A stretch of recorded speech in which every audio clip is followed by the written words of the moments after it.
اسرائیل great اسرائیل کے نام سے ایک بہت بڑی ریاست قائم کرنا چاہتا ہے جس میں مکہ اور مدینہ بھی ہے. اسرائیل نے جو نقشہ بنایا ہے اس میں مکہ اور مدینہ بھی شامل ہے. اور اسرائیل اگر سعودی عرب پہ یا مکہ پہ قبضہ کرنا چاہتا ہے تو اسے 1 ہفتہ لگے گا اس کے ٹینکوں کو مکہ پہنچنے میں. اور آپ کو معلوم ہے کہ عربوں میں اس کا مقابلہ کرنے کا دم، شکر ہے آپ لوگ بولے کچھ، عربوں میں اس کا مقابلہ کرنے کا دم نہیں، کسی چیز کا بھی دم نہیں ہے، اور ان کا مقابلہ تو دور کی بات. یہ پاکستان آرمی ہے جس کی وجہ سے اب تک سعودی عرب اور مکہ اسرائیل کے شر سے بچا ہوا ہے. اور اس وقت پاکستان آرمی کئی اسلامی ملکوں کی افواج کو ٹریننگ دے رہی ہے جس میں سعودی عرب سر فہرست ہے. تو یہ ہمارے ملک کے لیے ایک بہت فخر کی بات ہے کہ ہم حرمین کے محافظ ہیں. پاکستان آرمی اسلامی ملکوں میں اس وقت دوسرے نمبر پہ سب سے زیادہ پاورفل آرمی ہے ترکی کے بعد. افرادی قوت کے لحاظ سے ترکی سے بھی آگے ہے، لیکن اسلحے کے لحاظ سے ترکی سے دوسرے نمبر پر ہے. لیکن ایٹمی پاور ہونے کے لحاظ سے آپ کو معلوم ہے کہ کوئی دوسری اسلامی ریاست اس وقت ایٹم بم نہیں رکھتی. اور ایٹم بم کی ویلیو کا آپ اس سے اندازہ لگائیں کہ اگر آپ کے پاس کچھ بھی نہ ہو، صرف بم ہو، تو یہ بھی آپ کے دفاع کے لیے کافی ہے. کوئی آئے آپ پہ حملہ کرنے کے لیے اور کلاشن کو اس کے ہاتھ میں ہو اور آپ کے پاس بم ہو اور وہ آپ کے قریب. ایٹم بم ایک ایسی چیز ہے کہ ساری دنیا کو پتہ ہے کہ جب کوئی مر رہا ہوتا ہے نا تو وہ کہتا ہے جب مرنا ہی ہے تو پھر مار کے مرو. آپ اگر ایک کمزور سی بلی پہ بھی حملہ کریں گے نا، اس کو بھاگنے کا راستہ نہیں چھوڑیں گے تو وہ بھی حملہ کرتی ہے. تو یہ ساری دنیا ایک اصول جانتی ہے کہ کوئی کمزور سے کمزور شخص بھی اگر آپ اس کے پاس اس کو زندہ رہنے کا آپشن ہی نہیں دیں گے تو پھر وہ یہ سوچے گا کہ جب میں نے مرنا ہی ہے تو مار کے کیوں نہ مروں میں. تو یہ جس ملک کے پاس ایٹم بم ہوتا ہے، جو ملک ایٹمی طاقت ہوتا ہے، اس ملک کے بارے میں ساری دنیا جانتی ہے کہ اس کو ختم نہیں کیا جا سکتا، اس کو کمزور کرنے کی کوشش کی جا سکتی ہے. اس کو جس دن اس کو ختم کرنے کی کوشش کی تو یہ مار کے مریں گے، تو یہ بموں سے کھیلنا شروع کر دیں گے. تو یہ ہمارے لیے بہت پازیٹیو چیز ہے. اور الحمدللہ پاکستان نے، ہم بہت سارے اپنے شعبوں کو دیکھتے ہیں اور مایوس رہتے ہیں کہ یار کوئی بھی ہمارا، تو آپ کو معلوم ہے کہ پاکستان میں کوئی بھی ایسا ادارہ نہیں ہے جو صحیح طرح سے کام کر رہا ہو. لیکن الحمدللہ ہم عسکری لحاظ سے اپنے پاؤں پہ کھڑے ہو چکے ہیں. پاکستان نے UGF طیارہ بنایا ہے، وہ پاکستان کی اپنی پروڈکٹ ہے. اور جو گن ہے ابھی جو اسرائیل کے پاس، میرے ذہن سے اس کا نام نکل، شارٹ گن شاید اس کو کہتے ہیں. وہ گن کیا کرتی ہے کہ جیسے آپ کا ہدف اگر گلی کے اس پار ہے، یعنی آپ کو اپنا دشمن نظر نہیں آ رہا، تو اس کی جو یعنی آپ اس یعنی 90 کے اینگل سے بھی اس پہ آپ نشانہ لے سکتے ہیں. یہ اسرائیل کے بعد پاکستان آرمی کے پاس، اور یہ خود بنائی ہے. یہ بنی کیسے؟ یہ ایک لمبی کہانی ہے کہ یہ پاکستان کے پاس ایسی ٹیکنالوجی آئی کہاں سے. یہ ساری اسمگلنگ ہو رہی ہے پڑوسی ملک سے. امریکہ آیا نا افغانستان میں، تو وہ رہنے کے لیے آیا تھا، لیکن وہاں وہ بیچارہ اس کی سمجھ میں نہیں آ رہا کہ میں کتنا عرصہ مزید گزاروں اور کب تک میں نے یہاں رہنا ہے اور کیا کرنا ہے. وہ ان کے روزانہ ان کی پالیسیاں چینج ہو رہی ہیں. کہ ابھی ڈونلڈ ٹرمپ کا بیان آیا کہ قطر مذاکرات کامیاب ہو ناکام ہو بھاڑ میں جائے قطر مذاکرات، ہم نے اپنی فوج یہاں سے نکال لی ہے. تو یہ عسکری لحاظ سے الحمدللہ ہم بہت پاورفل ہو چکے ہیں. اور اسلام سے ہمارا رشتہ کتنا گہرا ہے، یہ میرے پاس ٹائم بہت کم ہے، تو میں اس لیے بہت ہی ان شارٹ آپ کو میں یعنی اپنا پیغام پہنچانے کی کوشش کر رہا ہوں. تو اب سوچئے کہ اس ملک کے لیے ہم کیا کر سکتے ہیں. میں 2 حدیثیں آپ کے سامنے پیش کروں گا. میرے پاس ایک ڈاکٹر کا سوال آیا تھا ایک دفعہ کہ اسلام میں میڈیکل سائنس کی کیا اہمیت ہے. رسول اللہ صلی اللہ علیہ وسلم کی کوئی حدیث جس میں آپ نے لوگوں کو ڈاکٹر بننے کی ترغیب دی ہو. میں نے کہا بھائی رسول اللہ صلی اللہ علیہ وسلم کی حدیث اور قرآن مجید کی آیت، من قتل نفسا بغیر نفس او فساد فی الارض فکأنما قتل الناس جميعا ومن احیاها فکأنما احیا الناس جميعا. قرآن مجید میں اللہ تعالیٰ کا ارشاد ہے کہ جس نے کسی انسانی جان کو ہلاک کیا تو ایسے جیسے ساری انسانیت کو ہلاک کیا، اور کسی ایک انسان کی جان بچائی تو ایسے جیسے ساری انسانیت کی جان بچائی اس نے. تو ایک ڈاکٹر اگر ڈاکٹر بن کے ہزاروں لوگوں کی جان بچاتا ہے تو کیا وہ اس آیت کا مصداق نہیں ہو سکتا؟ کیا وہ اس کی فضیلت میں داخل نہیں ہوگا؟ زرعی یونیورسٹیوں میں جو ہمارے طلبہ پڑھ رہے ہیں، رسول اللہ صلی اللہ علیہ وسلم نے ارشاد فرمایا، صحیح مسلم کی حدیث ہے، کہ جس نے ایک درخت لگایا اور اس کا انتقال ہو گیا، مر گیا، وہ تو جب تک چرند پرند اس درخت سے کھاتے رہیں گے، آپ صلی اللہ علیہ وسلم نے فرمایا قبر میں اس کو ثواب ملتا رہے گا۔ ایک درخت کا یہ ہے، تو آپ اگر ملک کی پیداوار بڑھا کر انسانوں کی خوراک کا ذریعہ بنتے ہیں تو آپ سوچئے کہ کتنے بڑے اجر کے آپ مستحق ہوں گے۔ میں 2 حدیثیں سناتا ہوں اور پھر اپنی بات کو ختم کرتا ہوں، اس سے جو میسج میں دینا چاہ رہا ہوں نا وہ آپ تک انشاءاللہ میں پہنچا سکوں گا۔ دیکھیے، ایک صحابی درخت لگا رہے ہیں، حضرت ابو ہریرہ رضی اللہ تعالی عنہ۔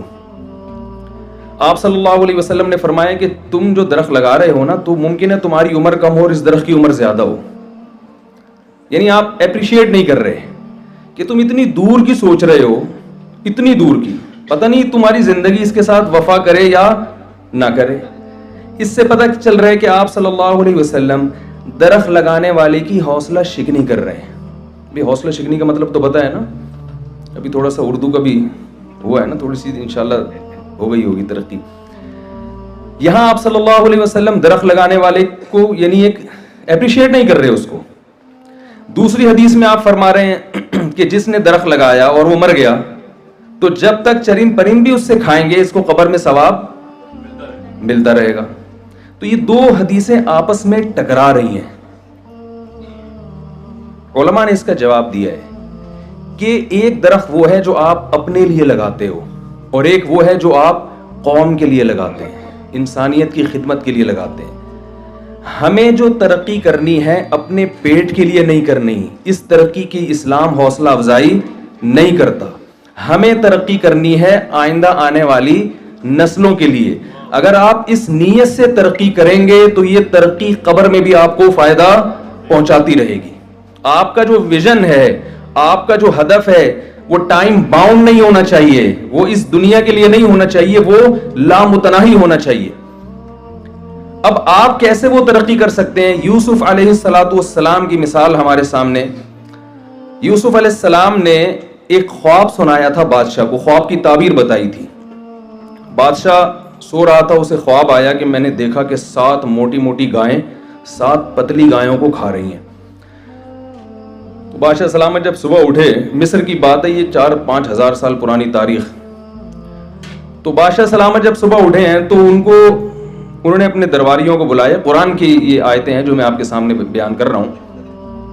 بادشاہ نے کہا انی ارا 7 بقرات سمان یاکلہن 7 عجاف و7 سنبلات خضر واخر یابسات یا ایھا الملأ افتونی فی رؤیایا ان کنتم للرؤیا تعبرون۔ میں نے دیکھا 7 گندم کے تر و تازہ خوشے، وہ 7 خوشوں کو کھا رہے ہیں اور موٹی موٹی گائیں کھا رہی ہیں پتلی پتلی گایوں کو۔ تو اس نے اپنے سارے وہ اجلاس بلایا اور کہا کہ مجھے اس خواب کی تعبیر بتاؤ۔ وہ بیچارے سر جوڑ کے بیٹھ گئے کہ موٹی گائیں پتلی گائیں یہ کچھ سمجھ میں آنے والی چیز نہیں ہے۔ جب کسی انسان کو کوئی چیز نہیں آتی نا تو وہ سوال پوچھنے والے ہی کا مذاق اڑانا شروع کر دیتا ہے۔ تو انہوں نے کہا اضغاث احلام، بادشاہ سلامت یہ کچھ پراگندہ خیالات ہیں، اصل میں آپ سارا دن حکومتی کاموں میں مصروف رہتے ہیں، بغاوت کے خطرے، تو وہ مختلف منتشر خیالات خواب بن کے آپ کے سامنے آ گئے، موٹی گائیں پتلی گائیں یہ سب چیزیں، کوئی مطلب نہیں ہے اس کا۔ اچھا خواب ہوتا تو ہم تعبیر بتاتے۔ یوسف علیہ السلام کو بتایا گیا، یوسف علیہ السلام نے خواب کی تعبیر بتائی کہ عن قریب ملک میں قحط پڑنے والا ہے، 7 سال شدید قحط رہے گا اور وہ پورے ملک کی معیشت کی ایسی کی، شکر ہے آپ لوگ بولے، ایسی کی تیسی کر دے گا، بیڑا غرق ہونے والا ہے۔ لہذا ابھی سے اگلے 7 سالوں کے لیے گندم کو اسٹور کرنا شروع کر دیں۔ پوری دنیا میں قحط پڑے گا، پوری دنیا یہاں آئے گی لینے کے لیے، تو آپ نے اسٹاک کرنا ہے اپنے لیے بھی اور دنیا کے لیے بھی۔ اس کا فائدہ یہ ہوگا کہ آپ فروخت کریں گے تو آپ کی معیشت اور مضبوط ہوگی۔ بادشاہ نے بلایا، بڑا خوش ہوا بادشاہ کہ یار یہ تو ہمیں بڑی تباہی سے بچایا۔ تو بادشاہ نے کہا کہ آپ مانگیے، کیا مانگتے ہیں؟ بادشاہ نے کہا کہ آپ کو کیا چاہیے؟ ظاہر ایک صحیح خواب بتایا نا کہ آپ مانگے، کیا مانگتے ہیں؟ اب آپ بتائیے، میں اور آپ ہوتے تو ہم اپنے ویژن کو سامنے نہ رکھتے، ہم اپنے پیٹ کو سامنے رکھتے. ہم کہتے بادشاہ سلامت میں بہت بڑا بزرگ ہوں, میں نے آپ کو صحیح تعبیر بتا دی, کوئی بھی نہیں بتا رہا تھا, تو 20 بکرے آپ میرے لیے کاٹتے ہیں. ایسا ہی ہوتا نا, جو روحانی عامل ٹوپی ڈرامے بیٹھے ہوئے یہی کرتے ہیں نا, اتنے بکرے کٹوا دیے, اتنے مرغے کٹوا دیے. یا ہم یہ کہتے ہیں کہ بحریہ ٹاؤن میں ایک پلاٹ دلواتے ہیں آپ, یہ ایک پورا بحریہ ٹاؤن ہی بنوا دیں میرے لیے الگ سے, جب بادشاہ ہے تو پھر ایک پلاٹ سے کیا ہوتا ہے. یہ ہے ہماری سوچ جو جس کی وجہ سے ہمارا ملک تباہی کی طرف جا رہا ہے. یوسف علیہ الصلوۃ والسلام نے فرمایا اجعلنی علی خزائن الارض, مجھے وزیر خزانہ بنا دیں. بہت مشکل ہے سمجھانا. رضا بھائی پولیس تو نہیں بلوانی پڑے گی نا سمجھانے کے لیے. کیا فرمایا, مجھے وزیر خزانہ. دیکھیں یہ بھی نہیں کہہ رہے مجھے کچھ نہیں چاہیے, مجھے ایک مسجد بنا کے دے دو, وہاں میں امامت کروں اور اپنے نماز روزہ پڑھوں, ایک عبادت, میں تو پیغمبر ہوں, مجھے کیا وزیر خزانہ سے اور یہ سب چیزیں مجھے نہیں چاہیے.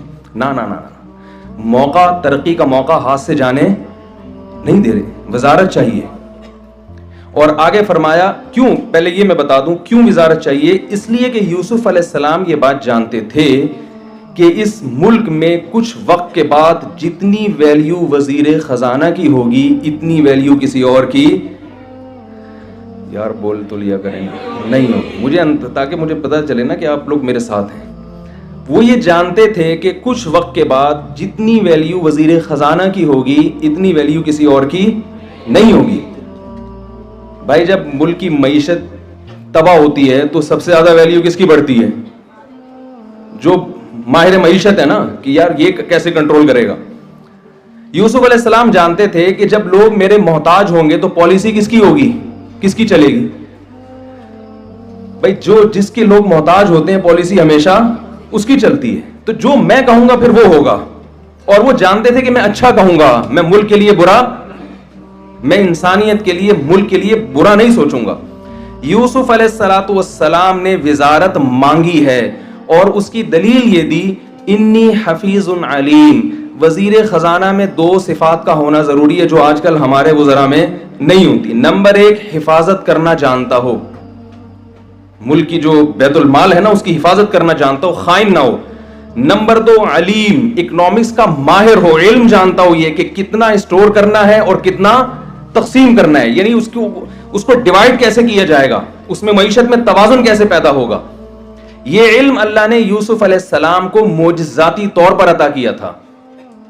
اس سے ہمیں پتہ چلتا ہے کہ پیغمبر وزارت چاہتے بھی ہیں اور علم کی اہمیت بھی بیان کر رہے ہیں کہ اکنامکس کے علم کی شریعت میں بہت زیادہ اہمیت ہے. اتنی اہمیت کہ اللہ نے پیغمبر کو معجزے کے طور پر کون سا علم عطا کیا ہے, اکنامکس کا علم, تاکہ وہ ملک کے خزانے اپنے ہاتھ میں لیں اور اس کو پھر صحیح طرح سے ڈیوائڈ کر سکیں. اور یہ چیز بالآخر یوسف علیہ السلام کے بادشاہ بننے کا سبب اور ذریعہ بنی ہے.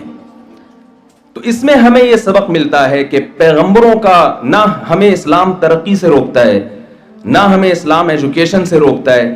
اسلام ہمیں کہتا ہے کہ آپ ترقی بھی کریں, تعلیم بھی حاصل کریں, مگر آپ کی نیت کیا ہونی چاہیے, اپنا پیٹ اور اپنی جائیدادیں بنانا, اپنی ذات نہیں ہونی چاہیے, بلکہ آپ کا مقصد ملک اور قوم کی خدمت ہونی چاہیے. اس خدمت کے تحت آپ پیسے بھی کما لیں, اس میں کوئی حرج نہیں ہے. یوسف علیہ السلام جب بادشاہ بنے تو لائف اسٹائل بھی تو چینج ہوا ہوگا نا ان کا, ظاہر ہے بادشاہوں والا ان کا لائف اسٹائل ہو گیا, اس سے منع نہیں کیا ہمیں. لیکن حضرت یوسف علیہ السلام نے مصر کی حکومت اپنے ہاتھ میں لے کے ہمیں یہ بتایا ہے کہ ہمیں ان تمام تر عہدوں پر پہنچنا پڑے گا جن عہدوں کے پر کو حاصل کرنے کے بعد ملک کی تقدیریں اور ملک کی باغ ڈور ہمارے ہاتھ میں ہوگی اور پھر ہم ملک کو صحیح طرح سے چلائیں گے.